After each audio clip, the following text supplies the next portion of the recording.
नमस्कार मित्रों, कैसे हो सभी। आज हम बातचीत करेंगे हिंदी व्याकरण के अंतर्गत शब्द शक्ति के बारे में। इसका आज हम सामान्य परिचय देखेंगे, तो ध्यान से देखिएगा मित्रों। ये जो कंटेंट लिया गया है वो प्रामाणिक पुस्तक से है, तो आप निश्चित होकर आप सुन सकते हो, देख सकते हो। देखिए, शब्द की शक्ति असीम है। शब्द हमारे मन, कल्पना तथा अनुभूति पर प्रभाव डालता है। प्रयोग के अनुसार शब्द का अर्थ बदल जाता है। अभीष्ट अर्थ श्रोता तक पहुंचने की क्षमता अथवा शब्द में छिपे हुए तात्पर्य को प्रसंग अनुसार स्पष्ट करने की सामर्थ्य ही शब्द शक्ति है। जैसे देखिएगा, जैसे रमेश की गाय 5 किलो दूध देती है तथा सुमित्रा की बहू तो निरी गाय है। इन दोनों वाक्यों में जो शब्द शक्ति है वो दोनों में अलग अलग है, ठीक है ना। जो इसमें गाय शब्द आया है, अगर अर्थ इन दोनों में देखिएगा, एक में पशु का नाम तो है, तो दूसरे में एक भोले भाले और सीधे सरल व्यक्ति के लिए प्रयुक्त होता है, ठीक है। इस प्रकार वक्ता या लेखक के अभीष्ट का बोध कराने का गुण होता है, वो शब्द शक्ति है। शब्द और अर्थ के इस चमत्कारिक स्वरूप को प्रकट करने वाली शब्द शक्तियाँ मुख्यतः 3 प्रकार की होती है, ठीक है। इसमें अब देखिएगा, शब्द शक्ति का नाम है और उसका अलग अलग किस प्रकार से विभाजन है वो देखिएगा इस चार्ट के माध्यम से। देखिए, 3 प्रकार की मुख्यतः शब्द शक्ति होती हैं: अभिधा, लक्षणा और व्यंजना। उसमें जो हमने उदाहरण देखा था कि रमेश की गाय 5 किलो दूध देती है और दूसरे में है सुमित्रा की बहू तो निरी गाय है।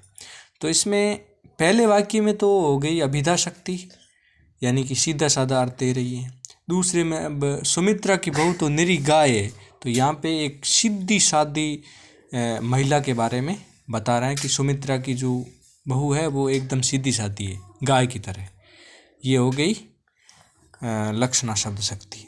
इस प्रकार से अब देखिए इसका किस प्रकार से विभाजन है। अभिधा में क्या होता है?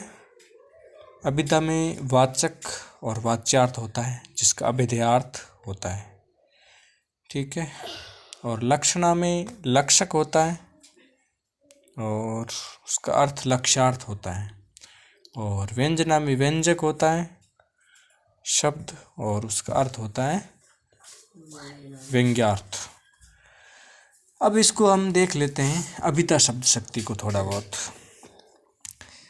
अभिधा की जिस शक्ति से किसी शब्द के सबसे साधारण, लोक प्रचलित अथवा मुख्य अर्थ का बोध होता है, उसे अभिधा शब्द शक्ति कहते हैं।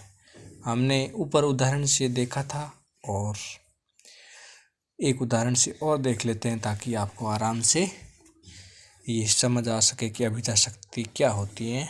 पंडित रामदहियन मिश्र ने साक्षात सांकेतिक अर्थ को अभिधा कहा है, तो आचार्य मम्मट मुख्यार्थ का बोध कराने वाले व्यापार को अभिधा व्यापार कहते हैं। ये अलग अलग आचार्यों के नाम हैं जिन्होंने अभिधा शक्ति के बारे में बातचीत की थी। इस प्रकार कह सकते हैं कि शब्द को सुनते ही अथवा पढ़ते ही श्रोता या पाठक उसके सबसे सरल प्रचलित अर्थ को बिना अवरोध के ग्रहण करता है, वह अभिधा शब्द शक्ति कहलाती है। अभिधेयार्थ शब्द वाचक कहलाता है तथा प्राप्त अर्थ वाच्यार्थ कहलाता है। अभिधा शब्द शक्ति के उदाहरण देखिए। राजा दशरथ अयोध्या के राजा थे। अब देखो, ये सीधा वाक्य है। सीधे जो वाक्य है ना, वो आ जाएंगे अभिधा में। मुख्यतः आपको इस बात का ध्यान रखना है। जैसे दूसरा उदाहरण देखिएगा, गुलाब का फूल बहुत सुंदर है, मोहन पुस्तक पढ़ रहा है, गाय घास चर रही है, हरीश उधर देख रहा है, अनिल पढ़ रहा है और देवकिशन खाना खा रहा है। ये सभी देखिएगा सीधे सीधे वाक्य है, तो इसमें अभिधा शब्द शक्ति हो गई। अब आगे के वीडियो में हम नेक्स्ट बातचीत करेंगे शब्द शक्तियों के बारे में। मिलते हैं नेक्स्ट वीडियो में। Thanks for watching, support this channel. धन्यवाद मित्रों।